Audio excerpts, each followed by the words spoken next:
చిన్న ప్రార్థన చేసుకుందాం. అందరూ నా వైపు చూడండి, కళ్ళు మూసుకుందాం. అమ్మా దాని అమ్మ కళ్ళు మూసుకుని అందరూ కూడా. మహాపరిశుద్ధుడా, మహోన్నతుడా, దయగల తండ్రి, నీ పరిశుద్ధమైన నామానికి వందనాలు ప్రభువా, స్తోత్రాలు నాయన. దేవానికి మంచి దేవుడు, గొప్ప దేవుడు తండ్రి. నిన్న నేడు నిరంతరము ఏకరీతిగా ఉన్న దేవుడు నాయన. ఈ లోకంలో ఎవరు ప్రేమించినా ప్రేమించకపోయినా నీవు ప్రేమించే దేవుడు నాయన. అయ్యా, మనుషులు కొంతకాలమే ప్రేమిస్తారు, నీవు సదాకాలము ప్రేమించే దేవుడు నాయన. ఇదిగో నాయన, దాదాపుగా 8 నెలలుగా ఇక్కడ నాయన ప్రతిరోజు ఇదిగో వృద్ధులందరికీ టిఫిన్ పెట్టడానికి తండ్రి మీరు కృప చూపిస్తున్నారు. ప్రభానికి స్తోత్రాలు నాయన.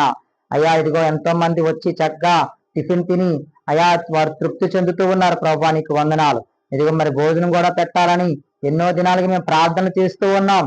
ఇదిగోనైనా నీకు వందనాలు ప్రభా. ఇదిగో నీ బిడ్డలను తండ్రి మీరు ప్రేరేపించారు. దేవానికి స్తోత్రాలు నాయన. ఇదిగో మీ బిడ్డల ముందుకు వచ్చారు ప్రభా. ఇదిగోనైనా వారిని వారి కుటుంబాన్ని దీవించండి అయా. ఇదిగోనైనా మరింత ఎండల వేళలో ఈ వృద్ధులందరికీ మంచి భోజనము సిద్ధపరుచుతుండగా ఇదిగో మీరే కృప చూపించి నడిపించండి, సహాయము దయచేయండి నాయన. ఆహారం తింటున్న బిడ్డలందరికీ మంచి ఆరోగ్యాలు దయచేయండి.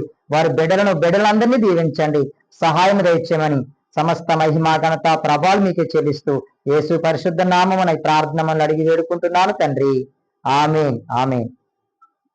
అమ్మ భోంచేయండి, తృప్తిగా తినండి. అన్నం ఉంది, అదేంటది అదే వరకు అన్నం ఉంది, కూర ఉంది, చక్కగా తినండి.